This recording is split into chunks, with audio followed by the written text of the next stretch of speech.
Então, juntos, lemos a primeira metade da Ilíada e hoje eu dei a vocês uma tarefa, certo? Então, eu tenho 3 perguntas para você sobre Aquiles. A primeira pergunta é: imagine-se como Aquiles. Em que vocês são parecidos? Que experiência na sua vida é muito parecida com a de Aquiles? E você disse que Aquiles é quase um espelho para você, onde você ama jogar futebol, mas um dia você se sentiu humilhado, então parou de jogar futebol e isso partiu seu coração. Certo? E sua frase foi orgulho e vulnerabilidade.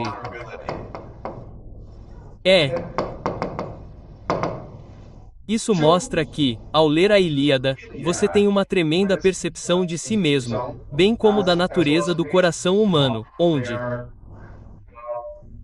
arrogância e insegurança são 2 lados da mesma moeda, certo? Elas estão juntas. Certo? Outra pergunta é: imagine a infância de Aquiles. E você disse que Aquiles, quando jovem, provavelmente era muito rebelde, muito imaginativo, e isso é verdade. Certo, ele está sempre testando limites. Ele tem uma imaginação muito fértil. E então a última pergunta é: imagine Aquiles hoje. O que ele estaria fazendo, certo? E aqui a resposta é muito interessante. A resposta é que ele é profissional, provavelmente tentando ser um atleta olímpico, certo? Então a resposta óbvia seria que ele está tentando ser um soldado porque ama a guerra. Mas o que você reconhece é que não. O que Aquiles realmente quer é se destacar e ser admirado por todos. Ele quer ser famoso. E então faz mais sentido ser um atleta olímpico do que ser um soldado. Mas você também reconhece que ser um atleta olímpico tem muitas restrições porque você precisa de treinadores, precisa de patrocinadores, precisa seguir um certo regimento. E Aquiles é uma pessoa de mente muito independente. Então ele se rebelaria contra toda essa autoridade, toda essa estrutura, toda essa conformidade, e então ele provavelmente fracassaria na sociedade de hoje. Certo? Então, o objetivo deste exercício é mostrar que o que um bom livro faz é estimular sua imaginação. Ele ajuda sua imaginação a penetrar profundamente em seu próprio coração humano e a ver o quão complicado, complexo e obscuro ele é. Ele também permite que você imagine Aquiles como uma pessoa completa. Você não o conhece. Você nunca conheceu Aquiles, e Aquiles é, honestamente, um personagem fictício. Ele nunca existiu, mas é real para você. Assim, você consegue imaginar seu passado, sua infância e vivenciar o que ele vivenciou. O que é ainda mais poderoso é que você consegue imaginar Aquiles em nosso mundo e vê-lo como um ser humano vivo e que respira. É isso que um bom livro é. Um bom livro é composto de personagens que são reais para você e tornam o mundo mais real para você. Eles estimulam sua imaginação, o que lhe permite pensar muito mais profundamente sobre si mesmo, bem como entender o mundo ao seu redor de forma mais imaginativa. Certo?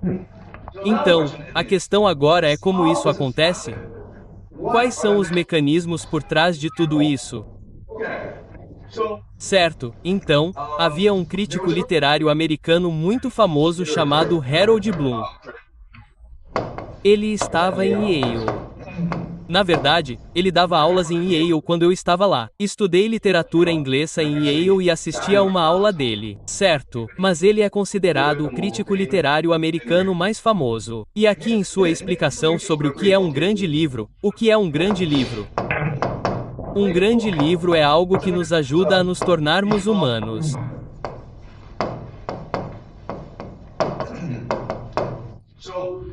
Então, o que ele quer dizer com isso é que em um grande livro os personagens são diferentes porque eles conseguem se ouvir falando.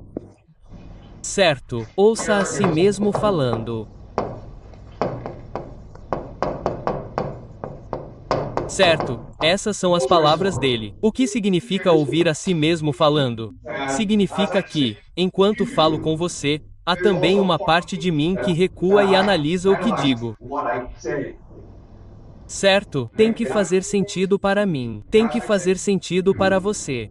E chamamos isso de consciência. Certo, ser humano significa estar consciente. Mas estar consciente é, em última análise, um ato de imaginação porque, enquanto você fala, tem que dar um passo para trás. Certo, na verdade, chamamos isso de dissociação.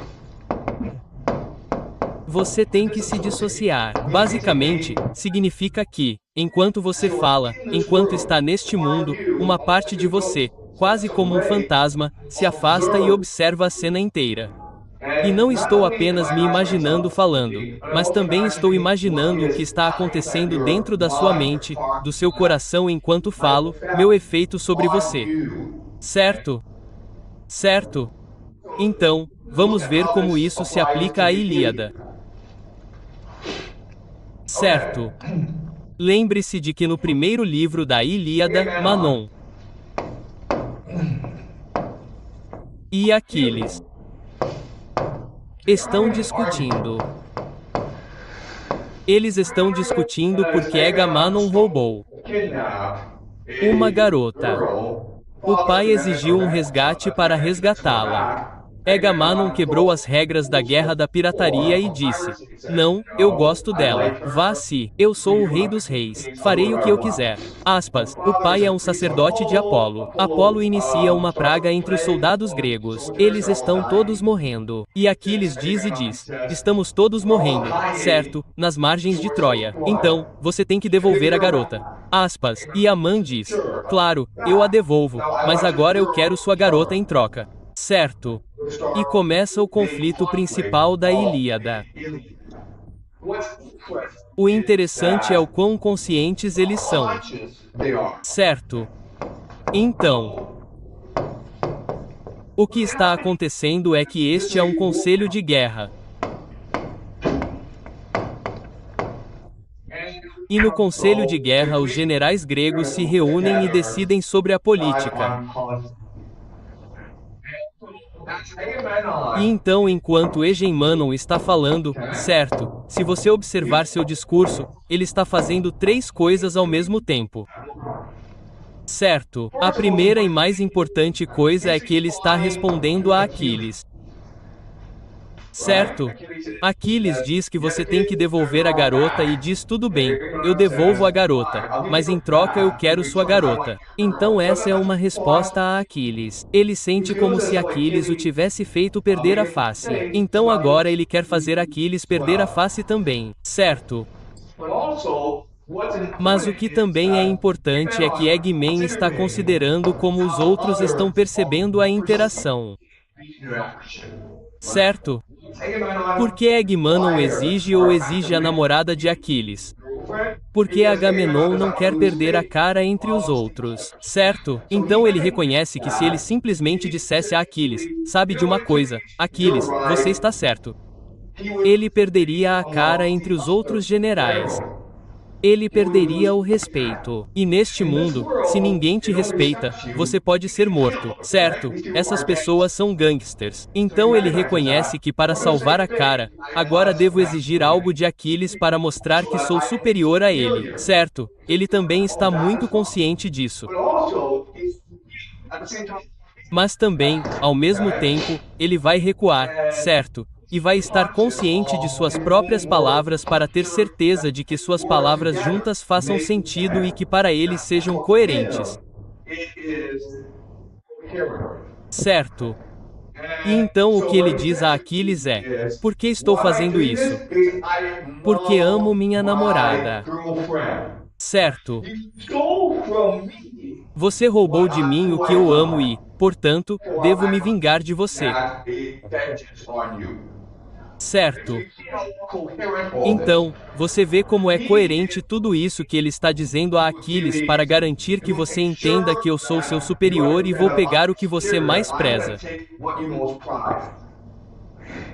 E então ele está pensando na reação dos trabalhadores para garantir que eles entendam que ele ainda é o chefe máximo. Mas ele também está em sua cabeça garantido que o que ele diz seja coerente em si mesmo, certo? Que o que ele está fazendo tem uma lógica. A lógica é porque eu a amo. Porque você está roubando de mim. Meu Deus, amor, eu a amo mais do que a minha própria esposa, Kestra. Certo. Então você pode ver o quão coerente tudo isso é, e isso é incrível se você pensar bem sobre isso, e é isso que torna Eggmanon um personagem real para nós, certo? Mas a outra coisa é que Aquiles se comporta da mesma maneira, certo? Ele está vivo na cena, ele está ouvindo um Manon e sua resposta é esta: por que você está roubando de mim o que é meu por direito? Eu vim para Troia não porque odeio os troianos. Não tenho nada contra os troianos. Vim para Troia porque você me ordenou que fosse para Troia. E então estou arriscando minha vida por você. Você ganha a maior parte do tesouro. Você ganha a maior parte do lucro desta guerra. Eu pego um pouco e agora você está roubando esse pouco de mim também. Certo? Então por que Aquiles está dizendo isso? Aquiles está dizendo isso como resposta a Agamemnon. Mas ele também está dizendo isso para ganhar a simpatia dos outros, certo? E ele também está fazendo isso porque está consciente de quem ele é, certo? Eles estão tentando, é uma batalha de visões de mundo, certo? Visão de mundo. O que eles realmente estão tentando fazer é, por meio de seus discursos, tentar controlar a realidade, certo? Por meio de seus discursos, eles estão tentando impor a realidade aos outros. E é por isso que há uma cena tão violenta e emocional entre os dois. Certo? E então o que acontece, e que é ainda mais surpreendente, é que novamente Menon ouve Aquiles falar e então o que ele faz é responder a Aquiles, usando sua própria memória e experiência, certo? E o que ele diz a Aquiles é: Aquiles, você diz que veio aqui para lutar por mim. Mas todos nós sabemos que você é vaidoso. Você é um narcisista. Você é um babaca. Você veio aqui para ganhar glória para si mesmo. Você está apenas me usando como uma desculpa, como um pretexto para ganhar glória nas margens da alegria. É por isso que você realmente veio. Então não me venha com essa porcaria de que você faz todos esses sacrifícios por mim. Você não pode fazer sacrifícios pelos outros porque você é um babaca egoísta, certo? E então a resposta de Aquiles é que tudo bem, se você fizer isso, então eu não lutarei mais por você. Então você pode ver o quão real isso é. Certo? E novamente o que é surpreendente é que tudo isso vem na mente de uma pessoa, Homero, o poeta. Certo? Então imagine isso onde enquanto estou falando com você, sou capaz de decolar mentalmente e absorver e observar a classe inteira onde não estou apenas me ouvindo falar, certo? E estou medindo e observando o efeito das minhas palavras, mas também consigo entrar na sua mente, uma a uma, e pensar em como minhas palavras estão mudando sua realidade. Como elas estão impactando suas emoções, como elas estão impactando sua memória, e pensar sobre o impacto delas em você e como elas guiarão seu comportamento e suas ações amanhã, daqui a 10 anos. Certo? Mas o que é ainda mais surpreendente é que, enquanto isso acontece, Nestor, certo, Nestor, que é um dos generais mais velhos, entra em cena e tenta reconciliar Eggmanon e Aquiles. Certo.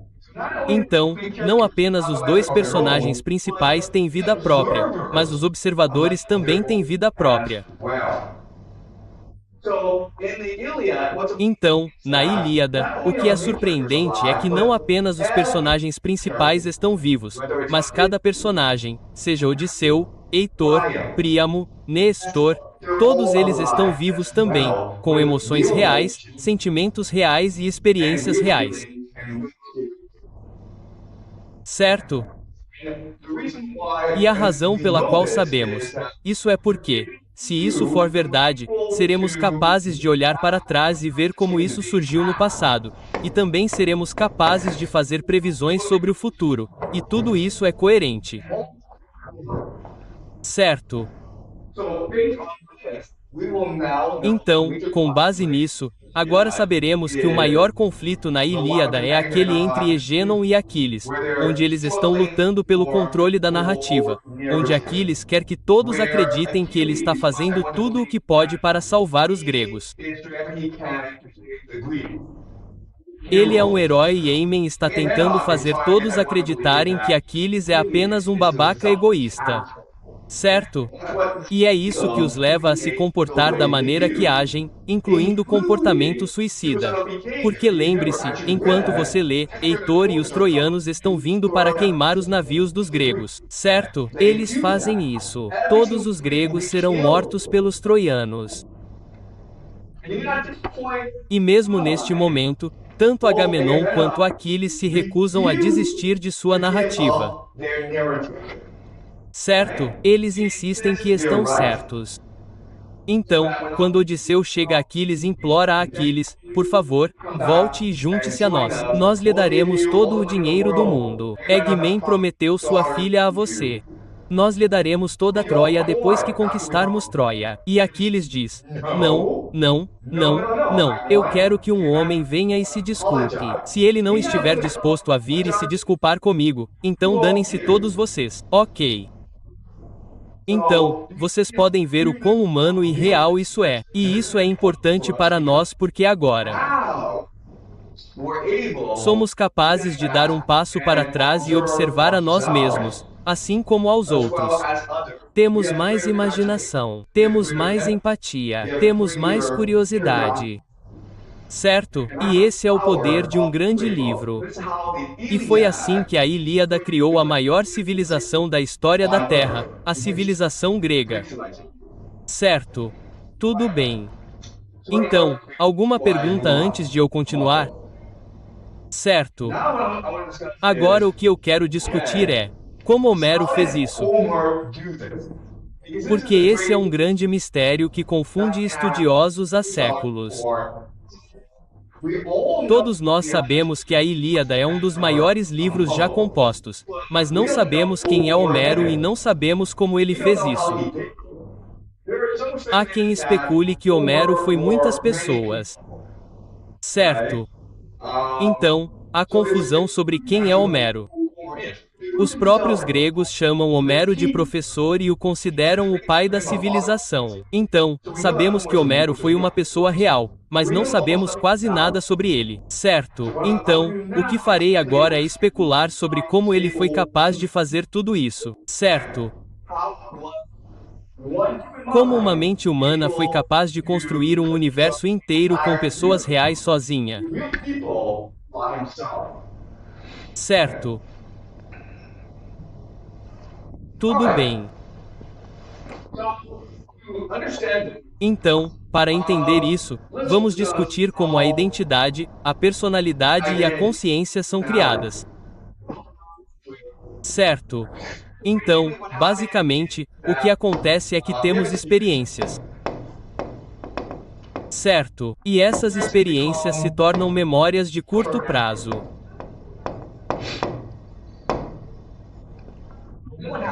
E então o que acontece é que nossos cérebros filtram essas memórias em emoções. Certo? Eles basicamente indexam suas experiências de acordo com sua força ou valor emocional. Certo? Então feliz, triste, bravo, tanto faz. Certo? Tudo bem. Então, em outras palavras, algo muito importante para você entender é que suas memórias são suas emoções.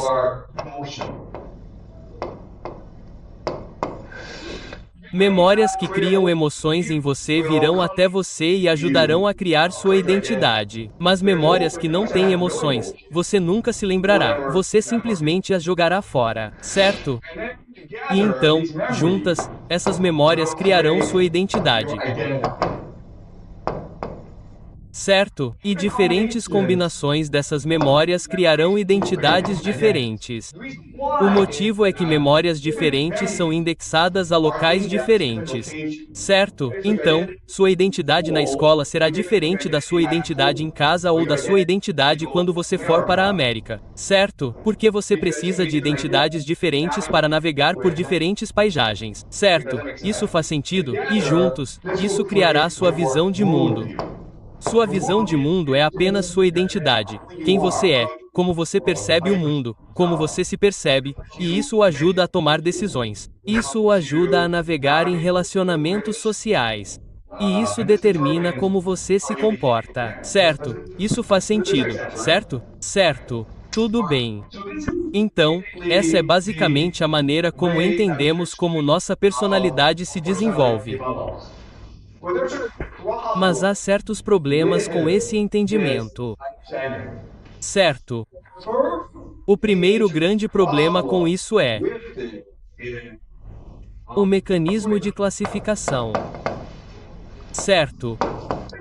Basicamente, porque respondemos a experiências diferentes com emoções diferentes, não faz sentido.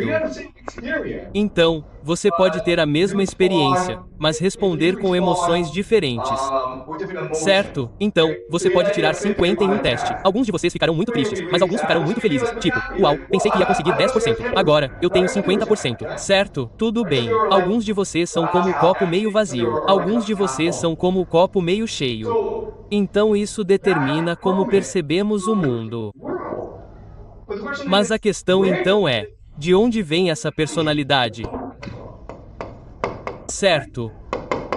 Por que algumas pessoas são otimistas? Por que algumas pessoas são pessimistas? E as pessoas nascem assim. Agora, as pessoas. E sua resposta poderia ser: bem, é apenas genético porque seus pais são otimistas. Então você é otimista. Seus pais são pessimistas. Certo? Agora pense em seus pais e pergunte a si mesmo: sua personalidade vem de seus pais? E a resposta é que não. Certo? A resposta é que você é realmente diferente de seus pais. Eu tenho 3 filhos. Eu sei disso porque todos os meus 3 filhos são diferentes de mim e da minha esposa. Certo? Então a questão é: de onde vem essa personalidade? Essa é a pergunta número 1. Não sabemos a resposta. A pergunta número 2, que é mais problemática, é: certo? Sabemos como esse processo funciona, mas onde estão as memórias armazenadas dentro do cérebro? Certo? Sabemos como isso funciona psicologicamente, mas você poderia. Mas a questão então é: onde no cérebro isso acontece? E a resposta é: não sabemos. Não sabemos. Sabemos onde no cérebro ocorre a respiração. Sabemos no cérebro onde ocorre a aquisição da linguagem, mas não sabemos no cérebro onde as memórias são formadas, armazenadas e acessadas. Não sabemos. Isso é muito estranho, pessoal. Certo? Tudo bem. Então, esse é o problema número 2. Armazenamento de memórias. Certo? Certo.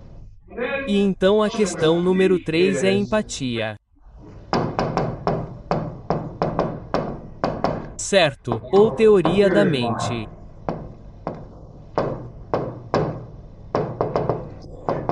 Isso é realmente teoria, mas não nos ajuda a explicar como a empatia funciona, certo? Não nos ajuda a entender como somos capazes de perceber as emoções dos outros. Agora, você pode dizer: bem, é porque temos essas identidades diferentes e então olhamos apenas para nossa própria identidade. Mas isso não nos ajuda a entender o que está acontecendo, certo? Então temos esses 3 grandes problemas criados pela psicologia moderna, certo? O primeiro é de onde vem a nossa personalidade, porque a nossa personalidade é o nosso filtro, certo? A nossa personalidade determina como percebemos o mundo emocionalmente. O segundo problema é onde tudo isso acontece dentro do cérebro. Não sabemos.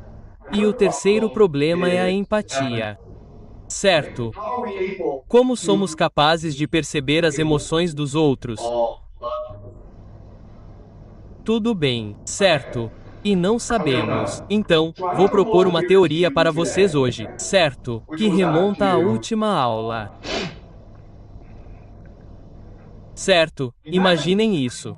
Imaginem que somos compostos essencialmente de dois eus, certo? Dois eus. Existe o corpo e o corpo vem materialmente, certo? Certo, sabemos disso. Sabemos disso por meio da evolução. Mas então a nossa consciência vem das nossas interações com o universo, certo? Então o nosso cérebro não é um depósito. É uma antena para as vibrações do universo, certo? E chamamos isso de consciência. E lembram que na última aula falamos sobre como essa consciência, o universo é consciente, certo? E existem infinitas dimensões para essa consciência. E é aqui que as nossas memórias são armazenadas. Então uma analogia bem simples é pensar na internet, certo? Você tem um computador, um laptop e parte da memória é armazenada no laptop, mas a maior parte dela é armazenada na nuvem. O computador funciona interagindo com a internet. Isso faz sentido? A mesma coisa acontece aqui. Se você usar o cérebro humano e presumir que tudo vem dele, nada faz sentido. Mas se você presumir que o cérebro humano é apenas uma antena para a consciência universal, isso faz muito mais sentido, certo? E como? E não apenas isso, mas pela imaginação, pela consciência, somos capazes de nos implantar no universo. Certo? E diferentes emoções se implantam em diferentes comprimentos de onda, diferentes dimensões. Certo? Isso faz sentido? Então, a combinação de suas emoções agora leva a uma marca única no universo. Certo?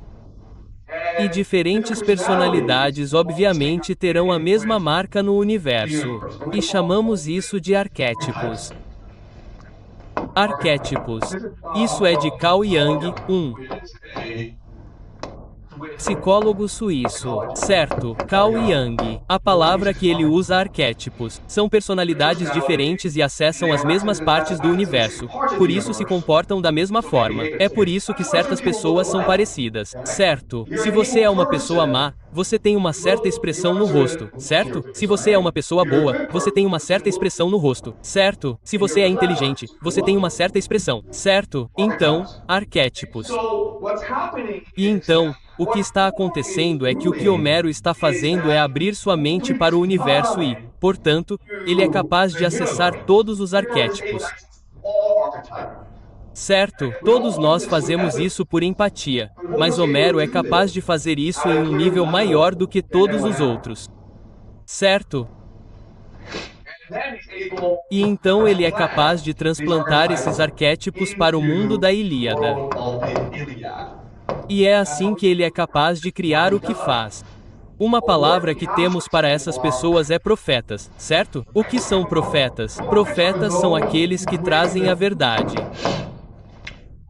do universo para o nosso mundo e construí-lo em uma linguagem que nos permite acessar essa verdade eternamente. Certo? Então, neste momento da história, os poetas são profetas, professores. Essas têm a mesma função, certo? Onde você está acessando a verdade do universo e está espalhando essa verdade por meio de palavras que permitem a construção da civilização. Certo? Então, eu acho que isso é verdade. Por quê? Porque pense em quão incrível é que a Ilíada foi escrita há 2500 anos, certo? Foi escrita há 2500 anos por esse sujeito, Homero, que vivia no Mediterrâneo, o Haiyan, certo? Cultura diferente, época diferente, mas a Ilíada consegue falar diretamente com você como um chinês que vive na China no século 21. Não apenas isso, mas você consegue imaginar Aquiles como você mesmo. Então, se assumirmos que o universo é consciente, infinito e eterno, e que existem arquétipos que existem dentro desse universo dos quais Homero consegue se basear, então isso faz sentido agora. Certo, isso é atemporal e sem espaço. Essa consciência. Certo, ficou claro para vocês? Certo. Porque se isso não for verdade, então você tem que responder à pergunta: como Homero conseguiu fazer isso? Certo. Como ele conseguiu construir personagens como Aquiles, Odisseu e Amém que são tão reais que parecem vivos para nós? Que são tão reais que podemos ouvi-los falando consigo mesmos, tão reais que eles próprios podem se ouvir falando com os outros. Certo. Alguma pergunta?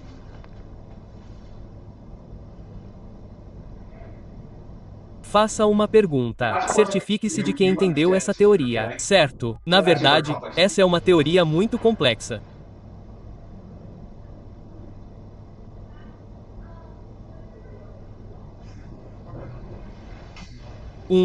Sim, desculpe. Sim, apenas fale. MHM.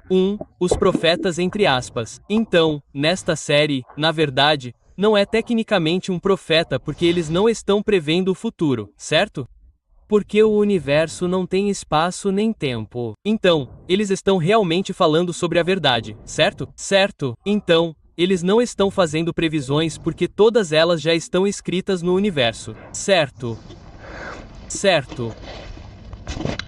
Então, a palavra profeta não significa realmente alguém que prediz o futuro. Certo. A palavra profeta na verdade significa alguém que fala a verdade. Fala a verdade. Certo. Porque na maior parte da história humana, quando você diz que alguém é um profeta e ele fala a verdade, o que você está realmente dizendo é que ele está falando a palavra de Deus, certo? Porque o que é a verdade? A verdade é o universo, que é Deus. Então, quando você fala a verdade, você está falando o universo. E o que é o universo? O universo é passado, presente e futuro, tudo junto. Está além do espaço e do tempo. Então, quando você fala a verdade é o que aconteceu, o que está acontecendo agora e o que vai acontecer no futuro. Certo? Então, a maneira de testar as palavras dele é ver se acontece. Certo, e muita dessa verdade é essa verdade moral, onde se você fizer mal aos outros, o mal cairá sobre você. Certo? Então, como a história de Aquiles, certo? Onde Aquiles fica preso na situação em que ele quer que um homem se desculpe para que ele possa lutar contra os troianos. Um homem se recusa a se desculpar. Então, Aquiles, o que ele faz? Bem, ele se sacrifica a Petróleos, certo? É a morte de Petróleos que permite que Aquiles vá lutar contra os troianos. Então ele fez o mal a Pedro. E por ter feito isso, o mal não virá sobre Aquiles. Certo? Então sim, nós achamos que profetas significam falar sobre o futuro. Mas na verdade é falar a verdade, certo? Porque a verdade é eterna. Se você fizer o mal aos outros, então o mal terá que vir sobre você. Então é tanto uma previsão quanto um julgamento moral. Certo? Isso faz sentido? E então o profeta, o poeta, o professor, novamente a mesma ideia. Porque a pessoa é um poeta? Porque como você sabe que é verdade?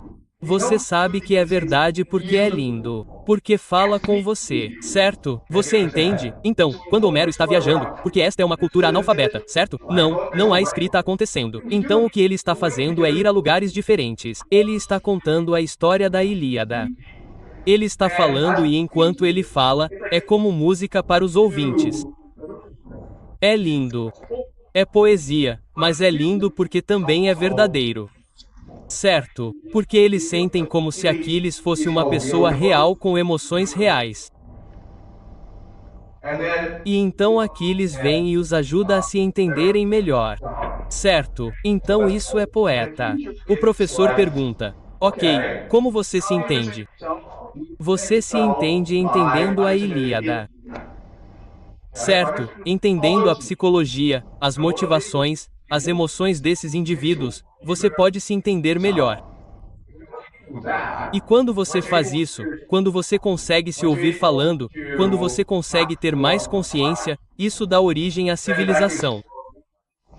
Certo, porque você não só consegue imaginar, mas também consegue imaginar com outras pessoas. Então, se for assim, se você olhar para a cultura grega, seja Platão, seja islamita, certo? Esses são os maiores pensadores, os maiores intelectuais da civilização grega. Eles são todos derivados de Homero, certo? Todos eles operam dentro do universo de Homero e trabalham a partir dele, certo? Mas suas aplicações são diferentes. Por exemplo, em Thucídides, o que ele faz é escrever de uma forma bem homérica, pois seus personagens estão sempre fazendo discursos. A diferença, claro, é que Thucídides escreve sobre pessoas reais, eventos reais, enquanto Homero escreve apenas sobre pessoas. Ele não está certo. Ele canta sobre pessoas de sua imaginação que fazem parte do cenário cultural grego. Certo. Isso faz sentido? Certo. Certo, tudo bem. Então, na literatura, previsão e verdade são a mesma coisa, certo? Se você vai falar a verdade, pode prever o futuro. Certo, porque é isso que é a verdade. A verdade é eterna. Passado, presente e futuro colidem. Eles convergem para a verdade. Certo. Mais alguma pergunta? Certo. Certo. Então, temos até o livro 16 para sexta-feira. Certo.